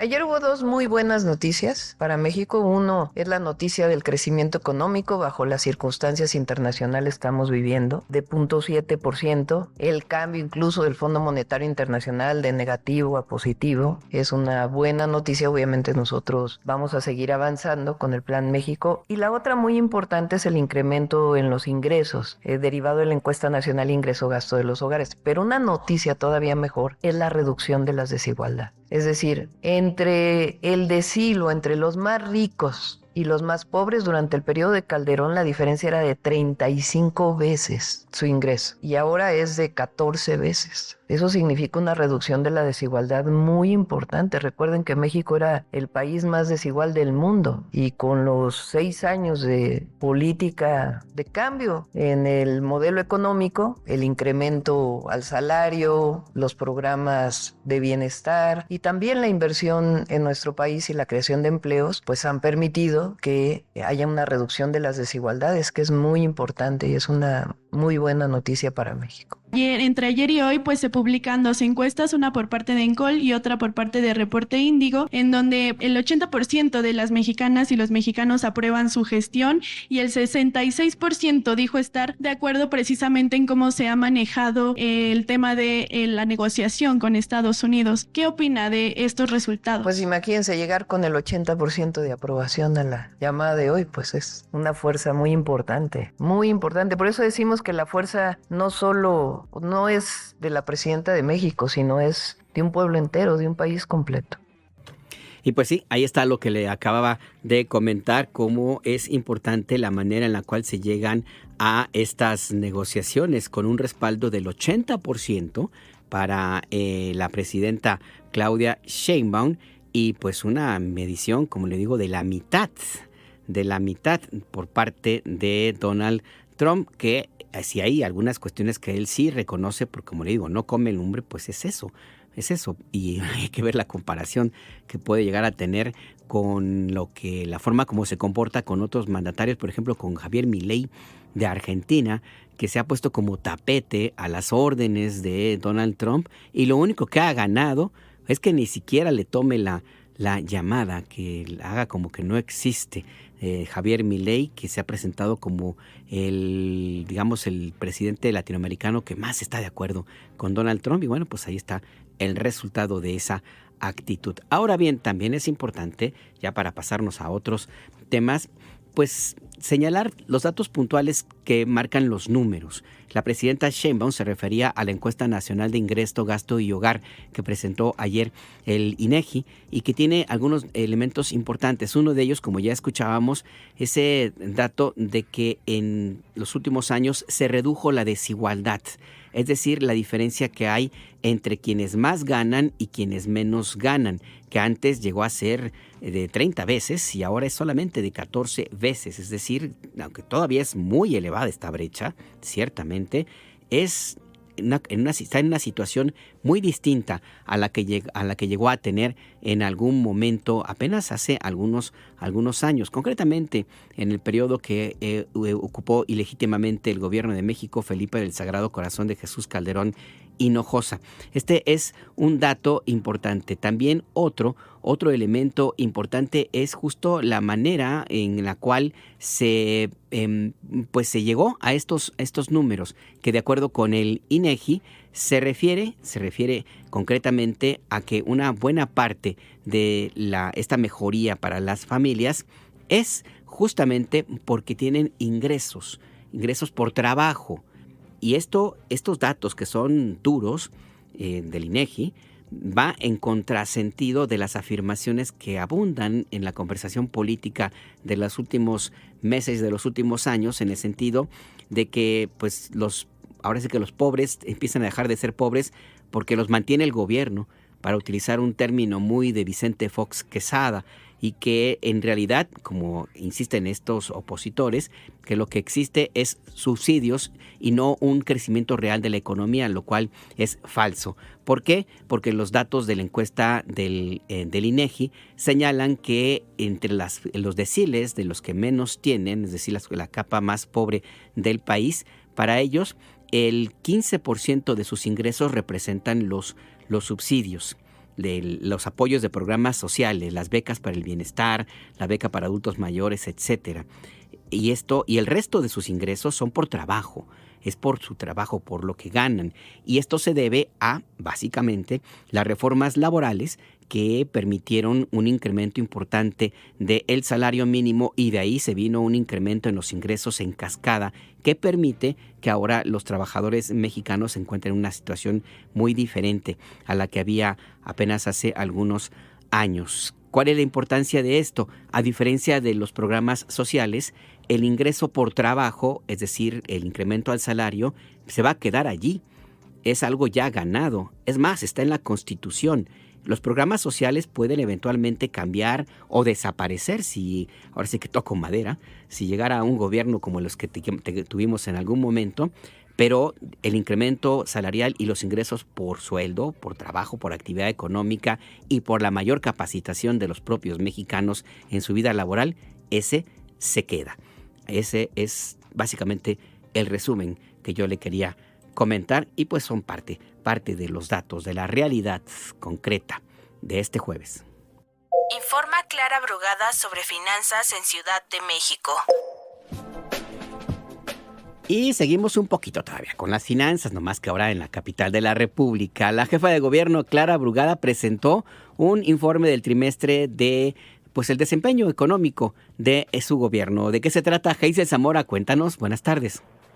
Así es, muy buenas tardes, Alberto, y al auditorio que nos acompaña. Como parte de un ejercicio de transparencia y rendición de cuentas a la ciudadanía, la jefa de gobierno, Clara Brugada, presentó en conferencia de prensa un informe de finanzas públicas del primer semestre de 2025. Destacó que la capital sumó entre ingresos locales y federales un monto de 181.190 millones de pesos de lo que va del primer semestre de este año. Esto representó un incremento del 8% respecto al mismo periodo del año anterior. Brugada dijo que la capital es la entidad federativa con mayor ingresos locales, los cuales representaron el 52.2% del total recaudado. Indicó que esto fue posible por el incremento en la recaudación del impuesto predial y el impuesto sobre nómina, además de una economía que se mantiene estable y la confianza de la ciudadanía y el sector privado. Vamos a escuchar a la jefa de gobierno. Para esta administración, recaudar más no significa acumular, sino devolverle al pueblo obras y servicios públicos, invertir en lo que verdaderamente le importa a la población, que es en el bienestar de las personas. Por eso, cada peso que se recauda se transforma en mejores servicios, en mejor movilidad, en más seguridad, en obras de infraestructura que garantizan los derechos de todas y todos. Luego en su participación, el secretario de Administración y Finanzas de la Ciudad de México, Juan Pablo de Botón, indicó que estas cifras representan el 60% de ingresos que se programó recaudar este año en la ley. Asimismo, dijo que existe un desendeudamiento del 4.8% respecto al cierre de 2024. Con ello se cumple la meta del 0.5% que se comprometió para el cierre del año. El secretario de Finanzas señaló que esto tendrá un beneficio directo en las alcaldías y la ciudadanía. Vamos a escucharlo. Esto nos permite, como dijo la jefa de gobierno, incrementar el presupuesto de las alcaldías en 8.8%, que es el mayor incremento en 20 años, incrementar el combate a las desigualdades con todos estos nuevos programas sociales que nos mencionó la jefa de gobierno, y también este es el presupuesto de la inversión. Nos permite, sin incrementar la deuda pública, desendeudando a la ciudad, aumentar la inversión tanto social como física en obras. Y bueno, entre las obras que impulsarán con estos ingresos, la jefa de gobierno destacó la construcción de las 2 líneas del cablebús que correrán de Magdalena Contreras a Álvaro Obregón y de Milpalta a Tláhuac, así como la compra de trenes y trolebuses para la electromovilidad y el impulso de la red de protección de programas sociales y el mantenimiento de los mercados, una de las recientes demandas de los comerciantes. Según la jefa de gobierno, se cuenta con 230 millones de pesos para la inversión en su infraestructura. Esa es la información que les tengo, Alberto. La información muy puntual. Gracias, Geisel Zamora. Que tengan excelente día, hasta luego. Excelente día también para ti. Y mire, ya para irnos a un corte, un pequeño espacio, déjeme comentarle esta noticia que tiene también que ver con temas económicos. Cox, una empresa española de agua y energías renovables, acordó comprar los activos de Iberdrola en México por $4,200 millones, y eso incluye la deuda que tiene esta empresa española. De esta manera, Iberdrola se va definitivamente de nuestro país después de que vendió el 55% de su capacidad instalada a la Comisión Federal de Electricidad a principios de 2024. Entre 2023 y ese año 2024, los ingresos para Iberdrola en México, habían caído 43% para quedar en 1,721 millones de euros. En su informe de 2024, Iberdrola dijo que afrontaba un riesgo en México por el retraso en los trámites necesarios para registrar clientes en el nuevo esquema de mercado que ya estaba en ese momento y que tienen que ver básicamente con una decisión del gobierno del expresidente Andrés Manuel López Obrador de, simple y sencillamente poner orden en ese tema de la generación de electricidad y no renovar algunos de los contratos leoninos que habían sido firmados por esta empresa española y otras para obtener subsidios, ganancias, dinero de recursos públicos. Iberdrola no se le renovaron algunos de esos contratos y ya no pudo tener las condiciones favorables que alcanzó sobre todo en el gobiernos anteriores a 2018. Los activos que compra Cox como parte de esta adquisición son 15 centrales que en total suman 2,600 megawatts instalados. Todavía falta que se dé el visto bueno de la Comisión Nacional de Energía y de la Comisión Nacional Antimonopolio para aprobar esta compra. Pero lo que es claro es que, ya se va Iberdrola de nuestro país. ¿Usted recuerda esta empresa que contrató como consejero a el impresentabilérrimo personaje llamado Felipe del Sagrado Corazón de Jesús Calderón Hinojosa? ¿Quién fue el que le dio todas las facilidades a esta empresa española de la cual luego le pagó al contratarlo como consejero? Pues se va de México esta empresa, la favorita de ese sujeto. Hoy es también un día importante en esa materia. Y mire, como ahora sí que la verdad es que de pronto hay situaciones que casualmente se presentan, se alinean los astros, el karma se acomoda, algo sucede, pero las cosas empiezan a quedar en su lugar, porque apenas esta semana, ayer mismo, le comentábamos lo que había hecho la madre naturaleza, que tomó acciones. La naturaleza es sabia, nunca se equivoca, y resulta que con una lluvia como las que hemos tenido en el centro de nuestro país, en la capital de México, que se cae un árbol y en el Centro Cultural de Los Pinos, y que se cae precisamente sobre la escultura, la estatua de este inefable personaje Felipe Calderón, y se cayó. La naturaleza es sabia y repudió a este sujeto y la estatua quedó ahí tirada. La envolvieron en una bolsa de plástico ahí toda negra. Entonces fue una mala noticia para este sujeto que ahora recibe, fíjese nada más, otra. Se va a la empresa favorita, la que lo contrató. Así es que sí, a veces la naturaleza, a veces el karma, a veces los astros, a veces no sé qué, pero resultan las cosas de esta manera. Y sí, siempre vale la pena también recordar con un poquito de música que la vida va a pesar de todos los malos augurios, a pesar de estos malos personajes, a pesar de lo nocivo, y que la naturaleza, y si usted cree en Dios, Dios también se encarga de poner las cosas en su sitio. Vamos a ponernos un poquito contentos, ¿qué le parece? Con los folcloristas y la tierra mestiza.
Seguimos en El Acento, tu punto de referencia. Nuestras vías de contacto 5566-312427, 5566-312427, @Imer-Noticias es nuestro nombre en X y en Threads, en hilos, o bien Imer Noticias, así nos encuentra en Facebook e Instagram. A mí me ubica en X como @Najar. Vamos con más noticias. En contexto, una mirada a los derechos humanos. Con Daniel Vázquez. Buenas tardes, Daniel Vázquez, ¿cómo estás? Bienvenido. Hola Alberto, buenas tardes también a la audiencia. Mira, pues contento porque hoy amanecimos con la información de que estamos en un país un poquito menos desigual y con menos pobreza, y eso siempre pues da optimismo, ¿no? Da como que hay en estos días que hemos tenido noticias tan complicadas, no solamente en México, sino en general en el mundo, pues da la opción de que hay futuro, mano, ¿no? De que hay cosas que se pueden hacer. Sí, a pesar de todas las adversidades, se le puede llamar Donald Trump, se le puede llamar Benjamin Netanyahu, pero a pesar de todo siempre existen buenas noticias, aunque también es importante dentro de este optimismo con el que estamos esta semana, Daniel, no perder de vista que tenemos todavía en México algunos problemas de los cuales es necesario hablar y no soltarlos. Cuéntanos, Daniel. Sí, sin duda, sin duda. Pues mira, yo quería justamente hablar de un par de acciones de gobierno que son buenas noticias, además de estas que ya tenemos, son también buenas noticias, pero que también hay cosas que podríamos mejorar en esas dos acciones de gobierno. Uno tiene que ver con la Estrategia Nacional contra la Extorsión y el otro con un anuncio que llegó hace muy poquito, la renuncia de la Comisionada Nacional de Búsqueda. Mira, sobre la Estrategia Nacional contra la Extorsión, no hay que olvidar que tenemos 5 ejes en particular, ¿no? Tiene como objetivos generar detenciones mediante investigación e inteligencia, fomentar la creación de unidades antiextorsión locales, aplicar el protocolo de atención a víctimas y capacitar a operadores del 089 en manejo de crisis y negociación, y finalmente también implementar una campaña de prevención nacional. Entonces, esta noticia se dio hace más o menos 3 semanas, hacia principios de julio, la primera semana de julio, y sin duda es una buena noticia hacer ver que pues tenemos un problema de extorsión, pero que obviamente hay acciones gubernamentales para tratar de combatir, digamos, ese problema. Y la otra buena noticia que tenemos también, bueno, ya dije buena noticia, es la renuncia de la Comisionada Nacional de Búsqueda. Voy a explicar por qué creo que es una buena noticia, porque en realidad desde la llegada de la comisionada Teresa Guadalupe Reyes Sagún siempre hubo mucha resistencia por parte de los colectivos de familiares de personas desaparecidas, quienes cuestionaron el perfil que era un poco más político y más cercano al gobierno de Teresa Guadalupe Reyes Sagún, y quienes hubieran preferido un mayor diálogo en el proceso de nombramiento de esa Comisionada Nacional de Búsqueda, que me parece que es lo que va a suceder precisamente en próximos días. Pues lo bueno es que pues tenemos estos esfuerzos por parte del gobierno, ¿no? Tanto para luchar contra delitos que impactan duramente en la sociedad como la extorsión, y también para mejorar las probabilidades de encontrar a las personas desaparecidas a través de pues un mayor diálogo, ¿no? Un mejor nombramiento de la comisionada en este caso y un mayor diálogo. Sin embargo, hay algunos errores que nosotros analizamos casi siempre en el marco de política pública que tienen que ver con el diagnóstico, en particular con la posibilidad de hacer una mejor formulación del problema público que se quiere resolver, y también con la implementación. En particular, veo 2 problemas que se podrían mejorar para que tuviéramos un mayor impacto. El primer problema que afecta sobre todo a la Estrategia Nacional contra la Extorsión es un problema de implementación. Por cierto que uno de los primeros libros sobre implementación de políticas públicas, uno ya muy viejito, del 79, se llama Cómo grandes expectativas concebidas en Washington se frustran en Oakland. Y lo que nos estaba diciendo los autores de este texto básicamente es, pues hay que preguntarnos quién va a implementar la política pública. En este caso hay que preguntarnos quién va a implementar la Estrategia Nacional contra la Extorsión. Y los órganos que van a implementar esa estrategia pues son justamente los cuerpos de policía o el sistema de fiscalías que nosotros tenemos actualmente, y que bueno, pues entre otras cosas mantienen en impunidad el 98% de los delitos, en el mejor de los casos por problemas de corrupción y de burocratización, y en el peor de los casos muchas veces por captura de las redes de macrocriminalidad de esos órganos.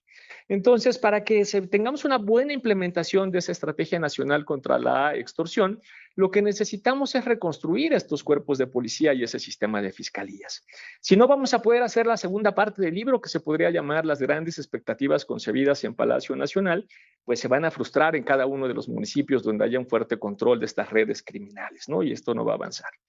Y el segundo lío que veo en la formulación de estas políticas tiene que ver con la identificación de las causas del problema público que nosotros queremos resolver.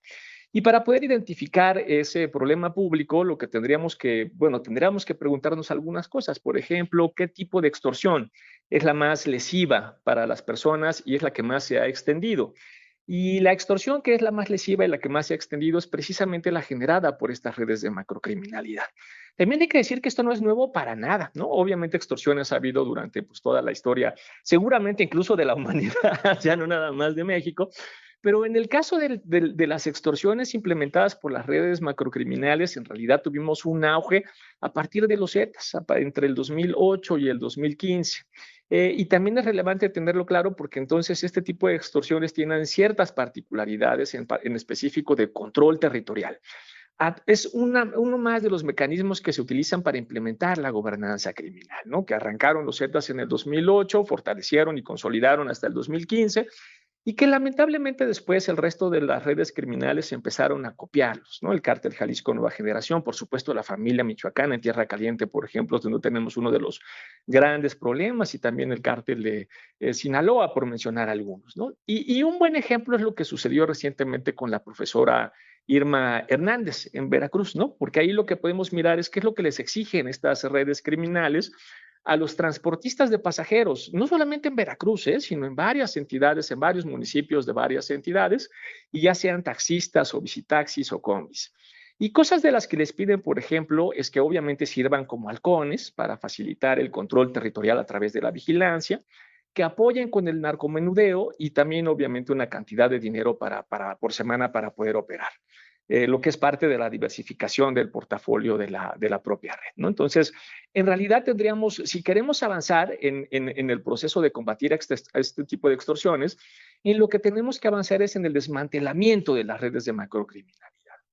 Y algo muy parecido nos pasa con la desaparición, ¿no? Más allá de lo relevante que es encontrar a las personas desaparecidas, y esto es muy importante, lo que tendríamos que preguntarnos es cómo vamos a evitar que haya más personas desaparecidas. ¿Cuál es una de las principales causas de la desaparición de personas? Y es cierto que son muchas las causas de desaparición de personas, pero una muy importante es la violencia generada por las redes de macrocriminalidad. Reitero, no es la única, pero es una muy importante. Entonces es relevante tener instituciones de búsqueda de personas, de identificación forense, que sean técnica, política y presupuestalmente sólidas, cuyos encargados tengan legitimidad y un diálogo permanente con las familias buscadoras. Pero eso por sí mismo no va a disminuir la desaparición de personas, porque no se está enfocando justamente el problema. El problema es que tenemos personas que lamentablemente desaparecen en México, y lo que tendríamos que preguntarnos es la función de hacer un buen diagnóstico y de identificar bien el problema público, es cómo vamos a disminuir esa desaparición de personas. Entonces, y para concluir, y ya para que platiquemos, creo que vamos a lograrlo en un par de minutitos más, pero voy concluyendo para que podamos platicar.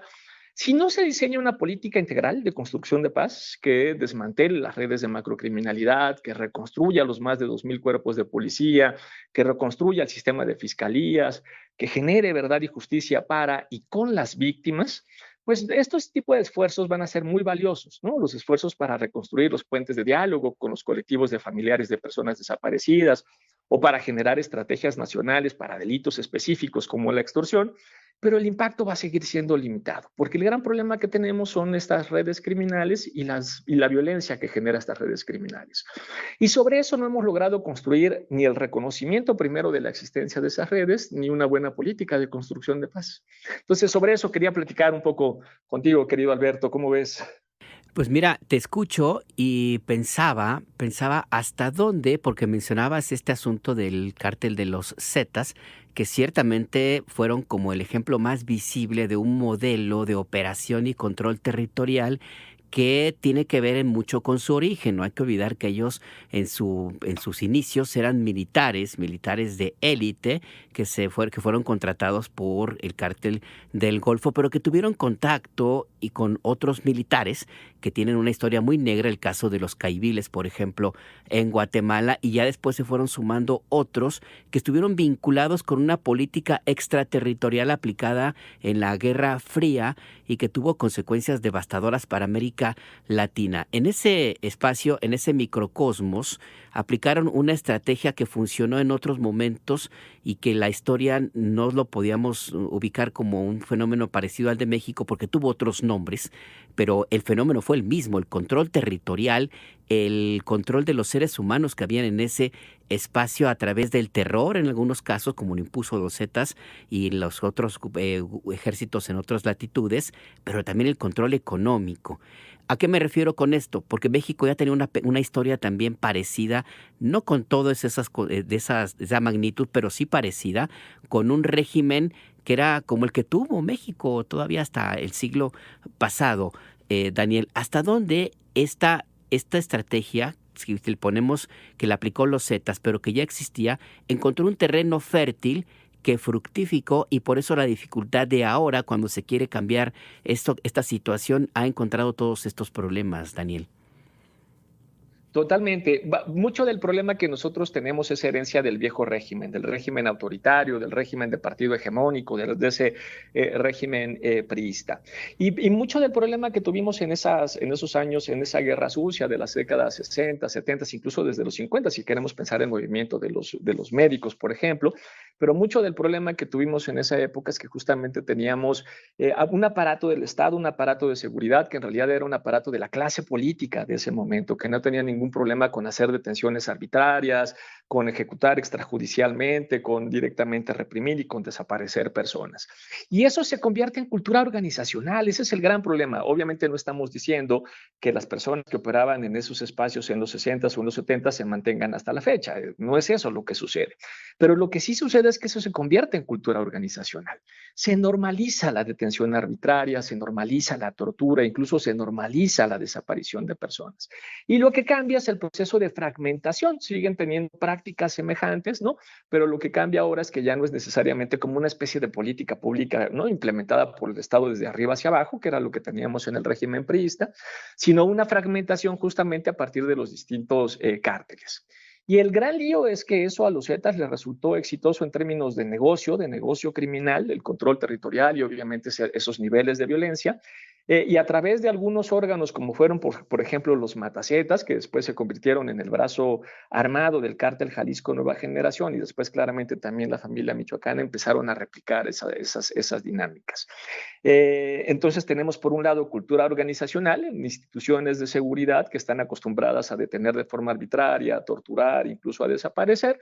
Y tenemos por el otro lado pues estas prácticas que se convierten ahora en un abierto negocio criminal. Por eso cuesta tanto trabajo. Déjame sumar una última cosa porque yo sé que ya me estoy pasando el tiempo, pero es una que sí creo que también es relevante mencionar. Yo creo que vale la pena hacer crítica constructiva a este tipo de políticas, que es lo que yo hago, ¿no? Hacer crítica constructiva para mejorar lo que se está haciendo, para abrir puertas o ventanas o mirar cosas que no se están viendo. Pero claramente necesitamos una política de Estado para que esto genere algún resultado, que sume. Y en ese sentido, el tono de algunos integrantes de la oposición, de algunos partidos de oposición, el tono en el que se discuten estos temas, es un grave error. Esta dinámica de confrontación, de tener por principal objetivo exhibir, de destruir, porque generan un incentivo para que ya no se investigue, para que no se haga nada, porque entonces, pues, ¿para qué vamos a investigar si esto en realidad nuestros, digamos, adversarios políticos lo van a usar en nuestra contra? Y no solamente es un grave error el tono, además es profundamente irresponsable, ya que ni siquiera se habla, pues, de esto que acabamos de decir, de que esas redes se consolidaron muchas veces en esos gobiernos del pasado, ¿no? De que estas redes son efectivamente muy longevas, algunas de ellas pueden tener hasta más de 50 años. Y difícilmente se salva a alguien de la clase política, algún partido me refiero, ¿no? Porque bastaría con mirar qué pasa en Jalisco, que es gobernado por el Movimiento Ciudadano ya hace tiempo, en Guanajuato por el PAN o en Coahuila por el PRI, y veremos que tenemos muchos de estos problemas de redes de macrocriminalidad.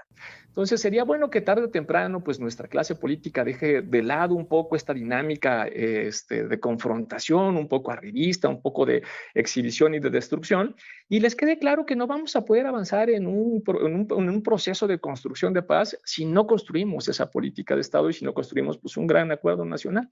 Y ahí están cometiendo un grave error, me parece. Sí, dejar de verse el ombligo, salirse de la República de Twitter y ubicarse en este México con todos sus contrastes. Pues Daniel Vázquez, te agradezco esta conversación y este análisis, como siempre, muy atinado. Muchísimas gracias, Alberto. Un abrazo muy grande. Hasta pronto, que tengas un buen día. Es nuestro compañero Daniel Vázquez y este planteamiento, este análisis acerca justo de temas muy puntuales de la Estrategia Nacional contra la Extorsión, el tema de los desaparecidos y lo que nos recuerda justamente de dónde venimos, de ese sí, para que vean un régimen autoritario. Ya habrá oportunidad de conversar un poco más sobre cómo era la vida en ese entonces. A mí me tocó vivirlo una parte. Yo voy a cumplir casi 40 años de periodista, imagínense. Pero sí era muy, muy, muy, muy distinto a lo que ahora vivimos. Nada más, esta conversación que acabamos de tener hubiera sido imposible en aquellos años. Hunger Plan, el nazismo de Benjamín Netanyahu. Así de claro, Benjamín Netanyahu está cada día construyendo un régimen nazi.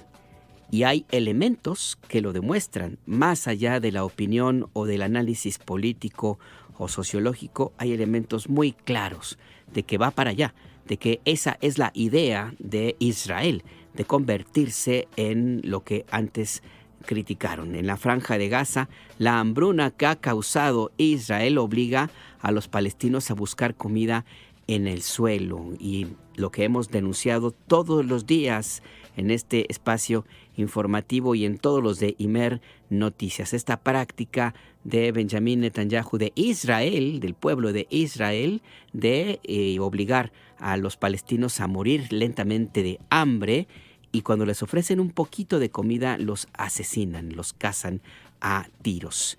Es una práctica que ya tuvo un momento que fue absolutamente condenado por lo deleznable que significa y que fue parte de la estrategia de exterminio de Adolf Hitler en contra justamente de los judíos. Se llama Der Hunger Plan, el plan del hambre. Nuestro compañero Luis Camarillo nos cuenta.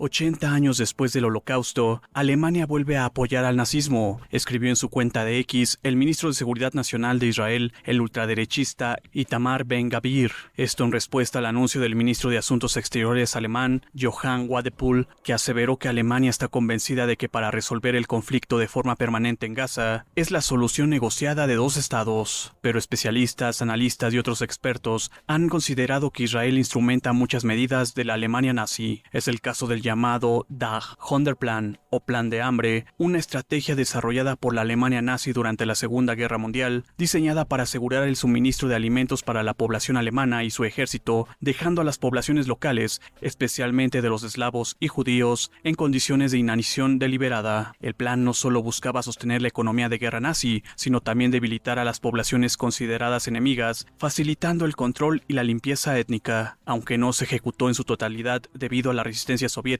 y problemas logísticos, el Der Hunger Plan contribuyó significativamente al sufrimiento y la muerte de millones de civiles, siendo un componente clave del genocidio y los crímenes de guerra nazis. En ese sentido, el periodista y escritor argentino Martín Caparrós escribió este jueves en el diario español El País que el Der Hunger Plan tenía una excusa simple: no malgastar en las poblaciones de los países ocupados la comida que precisaban los ejércitos alemanes. Caparrós escribió que este plan se lleva por una consigna del ministro de Trabajo nazi: una raza inferior necesita menos espacio, menos ropa y menos alimentos que la raza alemana. Mientras tanto, habitantes de la Franja de Gaza, ahora al borde de la hambruna, se han visto obligados a tomar medidas desesperadas en su búsqueda de comida, rebuscando en las carreteras, por las que pasan los convoyes de ayuda. Al menos 111 personas han muerto en las últimas 24 horas en el enclave palestino, 91 de ellas cuando esperaban comida. Trabajadores de la Oficina de Coordinación de Asuntos Humanitarios, OCHA, denunciaron que las fuerzas de defensa de Israel realizan disparos de advertencia contra las personas que intentan acercarse a los camiones con ayuda humanitaria. Escuchemos a la trabajadora humanitaria Delia, empleada de la Agencia para los Refugiados Palestinos UNRWA, que cuenta su lucha diaria para conseguir comida. En Gaza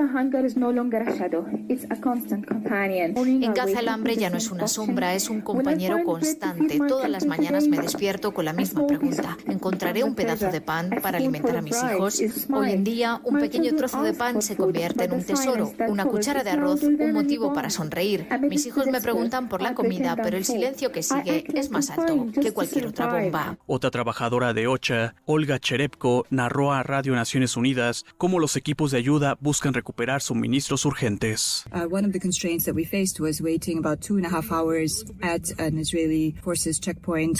Una de las limitaciones a las que nos enfrentamos fue esperar unas 2 horas y media en un puesto de control de las fuerzas israelíes. Cuando se nos permitió pasar, nos encontramos en la carretera con decenas de miles de personas hambrientas y desesperadas que descargaron directamente todo de la parte trasera de nuestros camiones.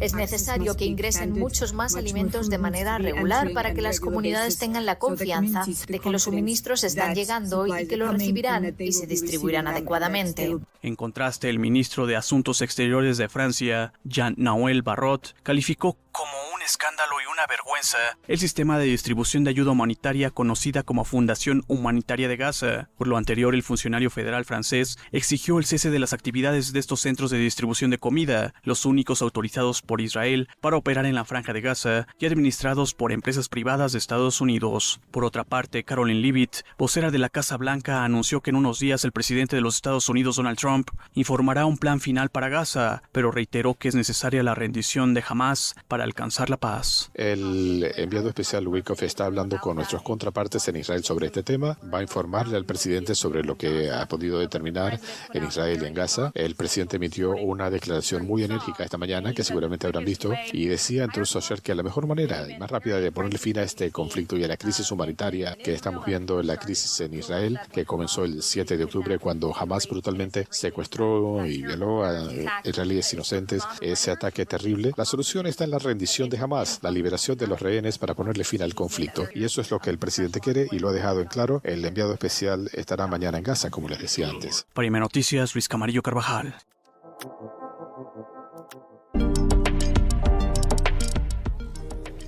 Vamos a conversar en este momento con la doctora Elisa Godínez. Ella es doctora en Ciencias Antropológicas por la UAM Iztapalapa. Doctora Elisa Godínez, buenas tardes. Gracias por esta conversación. Le saluda Alberto Nájar.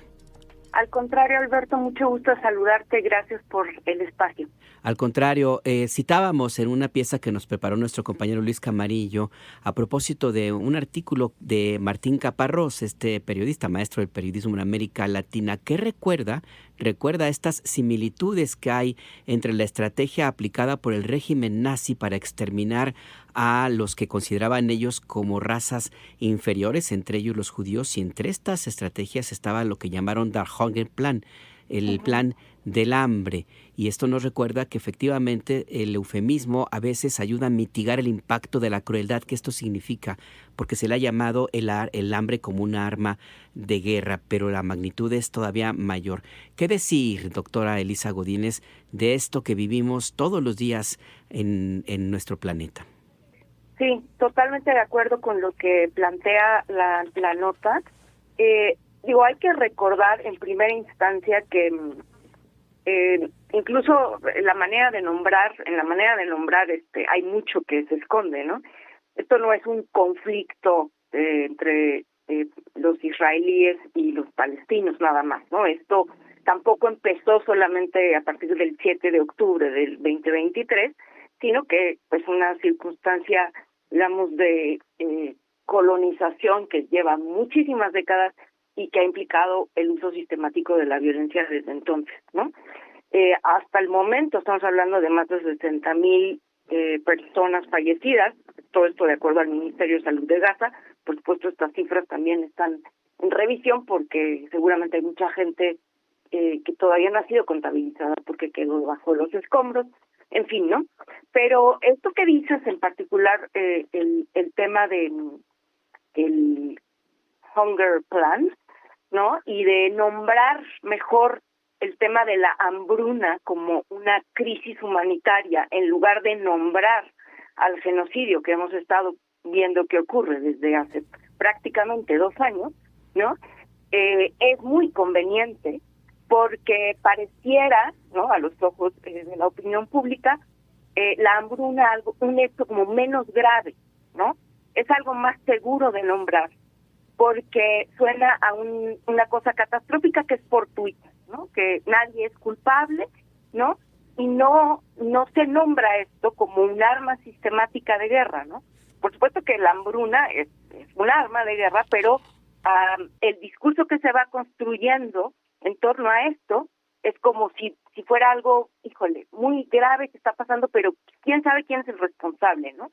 En el momento que se nombra, digamos, esta hambruna, y en lugar de nombrar genocidio, pues no se admite quiénes son los responsables del daño, no hay nombres ni apellidos que tengan que responder por esos actos, ¿no? Entonces, por eso es muy importante desmontar esto, ¿no? Porque bueno, tal como lo dice Caparrós, pues no solo es un símil, ¿no?, de lo que ocurrió en el genocidio, digamos, más tristemente famoso de la historia, que es el perpetrado en contra de la población judía, sino que ya está dicho por las propias organizaciones de derechos humanos en Israel, al menos las más reconocidas, que esto es un genocidio, ¿no? Lo que está perpetrando Israel en contra del pueblo palestino en la Franja de Gaza. Porque además aquí hay un tema que también es importante que plantea, doctora, es que estamos hablando no de una venganza como inicialmente se llegó a plantear inclusive en estos espacios informativos, de una venganza de un político, es decir, Benjamín Netanyahu, sino que cada vez queda más claro que es la continuación de un proceso que de una u otra manera fue silenciado durante décadas y que ahora descaradamente se aplica de esta manera a estos extremos. La palabra colonización que menciona la doctora me parece clave porque la colonización implicó genocidios en su momento en siglos pasados y ahora parece que revivimos ese periodo vergonzoso de la historia.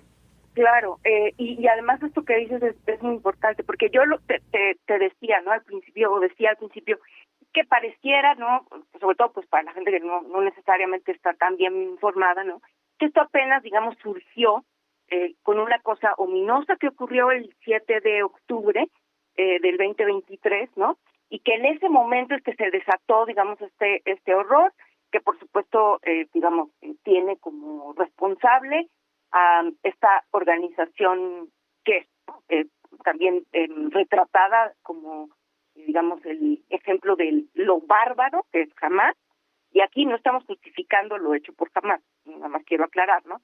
Pero sí es muy importante ver cómo este discurso se va construyendo y se digamos, lo que se nota es como si, a ver, Israel está tristemente cometiendo lo mismo de lo que fue víctima hace varios años, ¿no? O sea, en el siglo pasado. Y se presenta como una víctima permanente, ¿no? Una víctima permanente donde, digamos, tendría a todo el mundo en contra y específicamente pues a los palestinos que no los dejan, ¿no?, vivir y que quieren y los odian, y eso es un poco el discurso de Israel.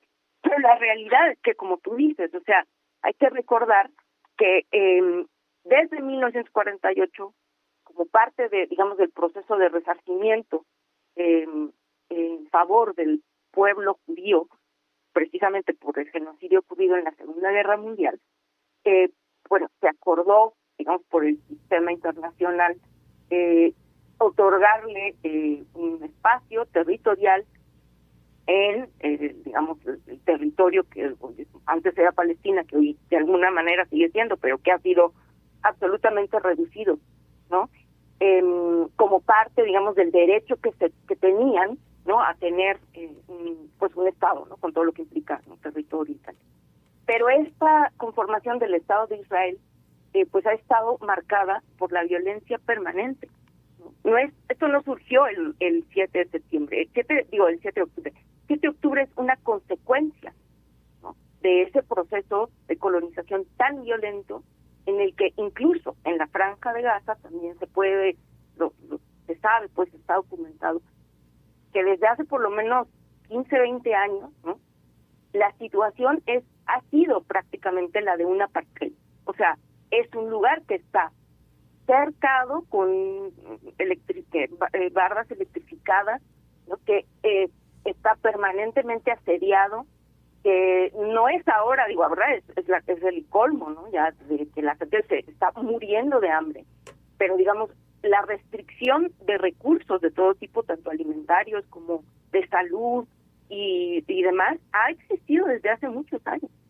Entonces no hay que olvidar eso de vista y no hay que borrar eso del contexto, porque entonces pareciera, ¿no?, que como parte también de este discurso, Israel es la parte, digamos, civilizada, ¿no?, curiosamente está cometiendo un genocidio, pero aparece como la parte civilizada, y Palestina como la parte bárbara, ¿no? Son como los bárbaros que no merecen ninguna consideración y que merecen prácticamente ser aniquilados, porque ese es el discurso del genocidio, porque son bárbaros, porque sus actos son irracionales, porque, digamos, en la base de su existencia está el odio que le profieren a Israel, lo cual, pues obviamente no es así, ¿no?, pero ese es el discurso.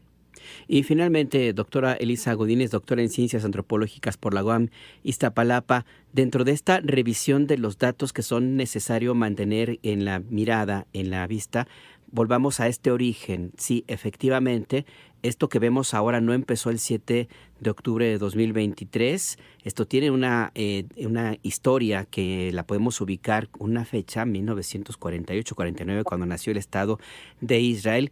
Pero además de esto, justo en este nacimiento del Estado de Israel empezó, no sé de qué manera, si ya existía o se fortaleció, la construcción de una red internacional de intereses de Israel que ha impedido que la condena internacional se traduzca en acciones concretas. Y esto le ha servido como un escudo, doctora. Sí, totalmente. Yo creo que es muy notorio, absolutamente escandaloso, el hecho de que a Israel no se le ha sancionado ni con el pétalo de un boicot de nada. A pesar de que la respuesta al ataque perpetrado por Hamas el 7 de octubre ha sido desproporcionada en grado total, ¿no? Y como a otros países que por mucho menos, no quiero decir tampoco que no haya que, ¿no?, pero por mucho menos se les imponen sanciones, digamos, el sistema internacional, ¿no?, Occidente, les impone sanciones mucho más duras, ¿no?, y a Israel nadie lo toca. Entonces ahí está un poco la pregunta de ¿por qué, ¿no?, por qué razón Israel mantiene esta situación de absoluto privilegio, ¿no?, donde nadie, absolutamente nadie, se atreve a cuestionarlo, a sancionarlo. Digo, ha habido, ¿no?, intentos muy dignos, como por ejemplo lo que hizo Colombia, ¿no?, el presidente Petro al frente hace unos días, ¿no?, me parece que puso precisamente una de las sanciones, implicó dejar de importar carbón, ¿no?, dejar de venderle carbón a Israel, ¿no? Pero, digamos, esto a la luz de lo ocurrido, después de más de 60,000 muertos, donde el 30% de esos 60,000 casi, ¿no?, 18,500 aproximadamente han sido niños y niñas, ¿no?, y donde la cuenta sigue, pero llevamos aproximadamente más de 150 personas, incluidos también casi 90 niñas y niños que han muerto de hambre en este.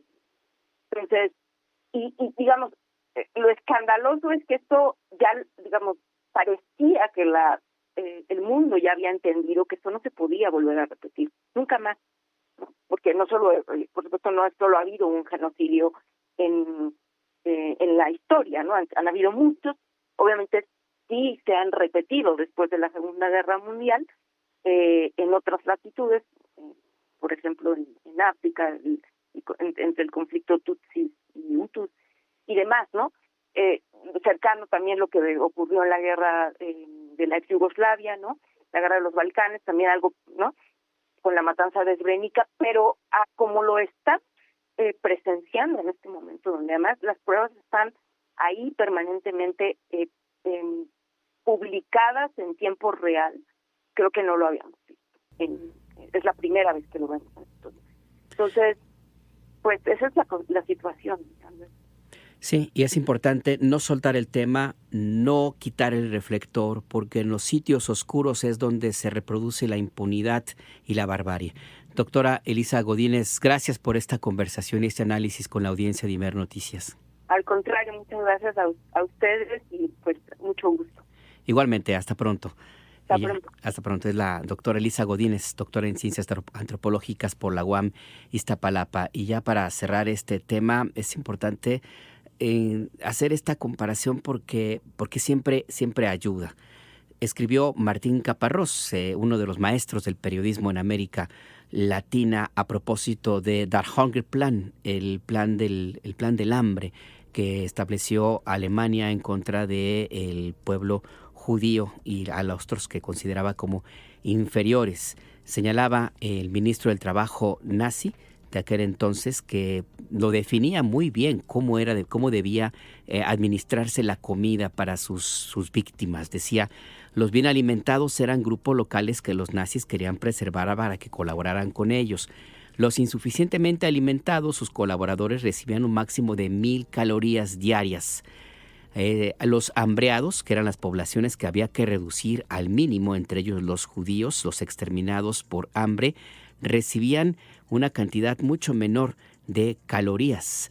Recibían una cantidad de 184 calorías. Esto se aplicó por día, se aplicó sobre todo en el gueto judío de Varsovia, que es el ejemplo claro de lo que sucede actualmente en Gaza. Es el gueto de Gaza. Les daban 184 calorías por día a los judíos, que era básicamente un pedazo de pan y un medio plato de sopa cada día. Esto ocurrió en la Alemania nazi con el pueblo judío. Lo que ahora sucede en Gaza es exactamente lo mismo. Por ejemplo, son cerca de 2 millones de palestinos que están atrapados ahí en ese gueto que es Gaza, así como lo ha convertido Israel, que no tienen agua, no tienen agua, no tienen comida, y a los cuales se les administra la cantidad mínima de calorías, exactamente igual que como hicieron los nazis con los judíos. Porque a estos 2 millones de personas se les permite que reciban apenas unas cuantas toneladas de alimentos de vez en cuando. Y por eso las escenas que vemos, que todavía alcanzamos a ver de las personas, de cientos de personas desesperadas en busca de un poquito de harina, un poquito de granos, un poquito de alimento para poder sobrevivir. Es exactamente lo mismo que hizo el régimen nazi con los judíos en Alemania. Fue en Polonia, en el gueto de Varsovia, y es lo que hace ahora Israel, que aplica esta misma estrategia del hambre, del Hunger Plan, el plan del hambre, matar a la gente de hambre, con esta misma mecánica, este mismo método que utilizó el gobierno nazi y que ahora reproduce Israel con los palestinos. El acento. Y vamos ahora a información metropolitana. Se cumplen 10 años de un múltiple asesinato que involucró a 2 compañeros periodistas en la colonia Narvarte de Ciudad de México el 31 de julio de 2015. Hubo una movilización para que no se olvide este tema que está actualmente sin justicia. No hay la justicia que se requiere. Nuestro compañero Víctor Raúl Ramírez, estuviste tú ahí en ese lugar. Cuéntanos qué pasó. Buenas tardes. ¿Qué tal, Alberto? Victorio, buenas tardes. Así es, a 10 años del multihomicidio ocurrido en la colonia Narvarte de la Ciudad de México, el colectivo Artículo 19 y familiares de las víctimas denunciaron que la impunidad sigue permeando en este caso. Como se recordará, el 31 de julio del año 2015, en un departamento de la colonia Narvarte fueron asesinados el fotoperiodista Rubén Espinosa, la activista Nadia Vera, la modelo Mile Virginia Marín, la trabajadora del hogar Alejandra Negrete y la estudiante Yesenia Quirós, durante una conferencia de prensa frente al edificio de la Fiscalía de Justicia de la Ciudad de México. Leopoldo Maldonado, el exdirector regional del colectivo Artículo 19, afirmó que durante estos 10 años las familias de las víctimas han enfrentado negligencia institucional, dilación injustificada y falta de acceso a la verdad. Vamos a escuchar. A 10 años de estar aquí, escuchando prácticamente desde septiembre del 2015 la misma teoría del caso, sin avances sustantivos, con las familias empujando, litigando, indignándose cada reunión ante el desprecio y la revictimización. Han pasado fiscales, procuradores, han pasado jefas de gobierno, han pasado presidentes, han pasado gobiernos en Veracruz y sigue siendo lo mismo. No ha habido cambios sustantivos. Por su parte, Patricia Espinosa, y es hermana del fotoperiodista asesinado, leyó una carta que una sobrina le escribió a su hermano, esto a 10 años de este homicidio. Vamos a escuchar. Pasaron ya 10 años y aún están presentes esas imágenes aterradoras, esas noticias absurdas, esos rostros inolvidables, ese sabor amargo en cada aniversario, ese silencio cuando se menciona tu nombre, esas lágrimas cuando recordamos momentos a tu lado. Pero no solo está presente eso, también están presentes esas risas cuando te pensamos, esos bailes al escuchar tu banda de ska favorita. También quiero que sepas que todas las noches te pienso. A veces te pinto, a veces te canto, a veces te escribo. Siempre estás presente porque esa luz enorme, brillante, que me cuida y me acompaña todos los días, no lograrán quitarme jamás. El colectivo Artículo 19 denunció que hasta hoy ninguna de las líneas de investigación ha sido totalmente agotada, ni la relacionada con el hecho de que tanto Rubén Espinosa como Nadia Vera hayan salido de Veracruz debido a que recibieron amenazas directas, ni la relacionada con la trata de personas o con el crimen organizado. Hasta la fecha han sido sentenciadas 3 personas por estos hechos. Sin embargo, los familiares de las víctimas insisten en que los autores intelectuales siguen en libertad. Ese es mi reporte. Muchas gracias por tu reporte, Víctor Raúl Ramírez. Hasta luego.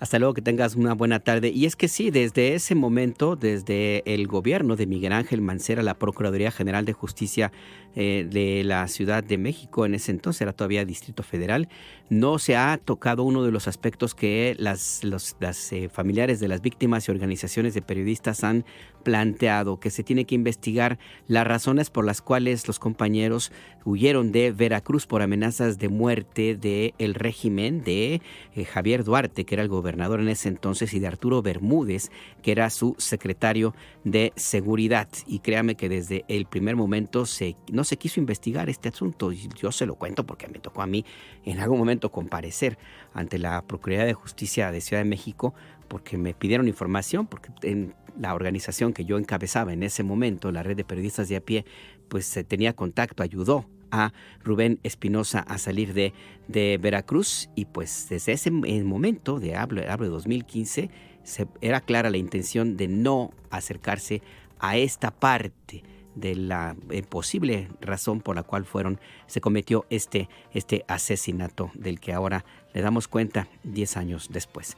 Vamos a otra información. Este jueves en el Senado de la República siguieron las comparecencias de los familiares y líderes de organizaciones sociales para conformar justamente el Consejo Ciudadano de la Comisión de Búsqueda. ¿De qué se trata? Karina Cuevas, cuéntanos, buenas tardes. ¿Qué tal, Alberto? Buenas tardes. Así es, efectivamente, este jueves continuaron las comparecencias ante las y los legisladores de las comisiones de Gobernación y Derechos Humanos del Senado de la República, que justamente iniciaron ayer miércoles, la primera fase de estas personas que fueron seleccionadas para ser parte del Consejo Ciudadano del Sistema Nacional de Búsqueda, un cargo en el que permanecerán hasta el 2027. Durante 3 días, desde a partir de ayer, hoy y hasta mañana, 1 de agosto comparecerán los 44 aspirantes a integrar el Consejo. En total se inscribieron 138 personas, de las cuales solo 44 cubrieron la totalidad de los requisitos. De ellos, 12 son familiares de personas desaparecidas, 11 son integrantes de organizaciones de la sociedad civil y 21 son especialistas.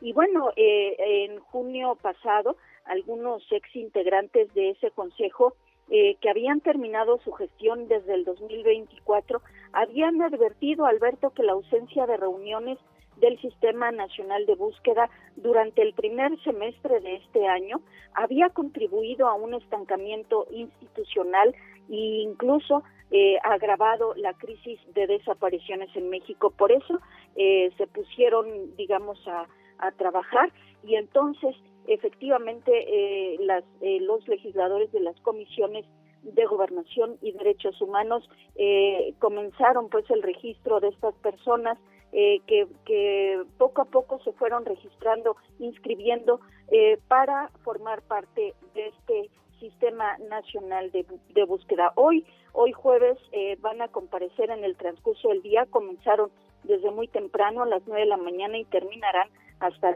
en promedio 5 o 6 de la tarde. Aproximadamente serán 15 comparecencias. Y bueno, estaremos escuchando a lo largo del día testimonios de familiares y sobre todo, el testimonio de viva voz de quienes han padecido la desaparición de algunos de sus familiares.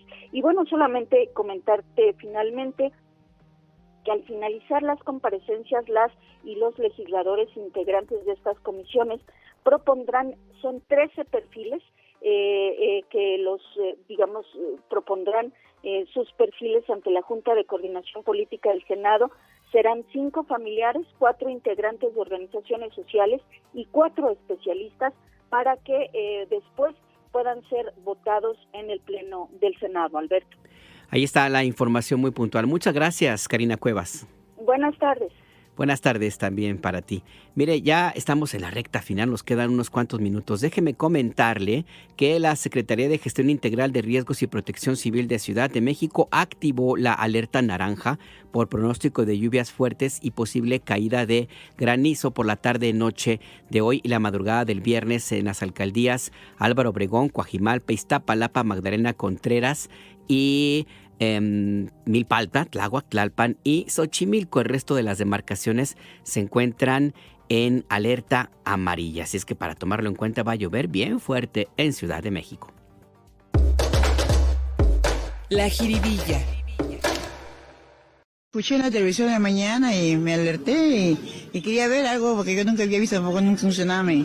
Lo traigo a mi nieto para que también vea y conozca. ¿Y de alguna forma no siente peligro usted de lo que pueda suceder? Porque no sabemos exactamente qué es lo que la naturaleza pueda ocasionar. Bueno, nos han dicho que es algo preventivo, ¿no? O sea, no es de alto riesgo, ¿no? Bueno, es lo que he escuchado, ¿no? Que no es alto riesgo, ahora está como una previsión, pues no se sabe de cuántos metros va a llegar la zona. Bueno, esto que escuchábamos es un testimonio que se recogió en Ecuador cuando cientos de personas, después de que se emitió la alerta internacional ante un posible tsunami por el sismo, el terremoto de magnitud 8.8 en Rusia, pues fueron personas en Ecuador y en Perú a las playas para ir y conocer el tsunami. Pese a las advertencias de las autoridades de que no se acercaran a la playa por el riesgo, pues ahí estaban porque tenían curiosidad de saber qué era el tsunami. Entonces, pues esto nos habla básicamente, pues sí, de que en estos tiempos de la gran sobreinformación, inclusive pues todavía hay quienes, pues sí, vamos a decirle, tienen esta inocencia de querer conocer, ahora sí como diría alguien, en persona a un tsunami. Y créame que pues está muy bien, pues que vayan y conozcan esta experiencia, porque luego cuando hubo un tsunami, que fue cuando se popularizó, vamos a ponerle de esta manera, esto que pues representó una tragedia en 2004, el tsunami en Oceanía, que cobró la vida de miles de personas, pues no faltó quien, pues también, ahí sí para que vean un absoluto desconocimiento, pues en lugar de decirle tsunami, le llamó el surimi.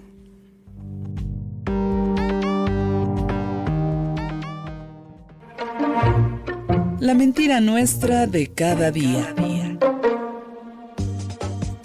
Hay un chorro de mentiras, ¿eh? Sí, todos los días, cada 5 minutos. Acabo de leer una aquí en Twitter, pero bueno, mejor ya le cuento otra. ¿Por qué? Pues porque es mentira que la presidenta Claudia Sheinbaum ocupó una casa que no era suya durante 30 años. ¿Por qué? Pues porque se publicó ahí con un tuitero que se reconoce como de derecha, miren nada más, bueno, por lo menos tiene valor de reconocerlo, que la actual presidenta Sheinbaum ocupó una casa ubicada en el barrio de San Andrés Totoltepec en Tlalpan, que la ocupó porque es la casa familiar durante 30 años. Dijo este personaje pues que no era suya, que era de alguien más. Y que era prácticamente entonces fue jefa delegacional, luego jefa de gobierno y ahora presidenta, pues que fue una especie de ocupa, que ahí estuvo en una casa que no era suya, lo cual es absolutamente falso, porque este inmueble, que sí pertenece a la familia de la presidenta Claudia Sheinbaum, pues ya fue puesto inclusive a nombre de sus hijos. Esto después de que se separó de su primer pareja hace ya algunos años, que compraron esa casa justo los dos, y pues ya, esa casa ya está escriturada y pues ya está en un proceso de traslado de la propiedad. Así es que pues es mentira que la presidenta Sheinbaum fue ocupa. Ya nos vamos. Le recuerdo a las 6 de la tarde, SPR Informa, tu punto de referencia con Gustavo Ramírez. Mañana a las 7, Entre Líneas con Adriana Estela Flores. Entre Líneas, tu punto de referencia. Y como pues siempre está bien a pesar de todo lo que le hemos informado, porque hay cosas que no están tan positivas, siempre es bueno mover el bote. Y qué mejor que hacerlo con Lila Downs. Cuentan que en Oaxaca se toma el mezcal con café. Cuentan que en Oaxaca se toma el mezcal con café. Dicen que la hierba le cura la mala fe. Dicen que la hierba le cura la mala fe. A mí me gusta el mole, que soledad me va a moler. A mí me gusta el mole, que soledad me va a moler.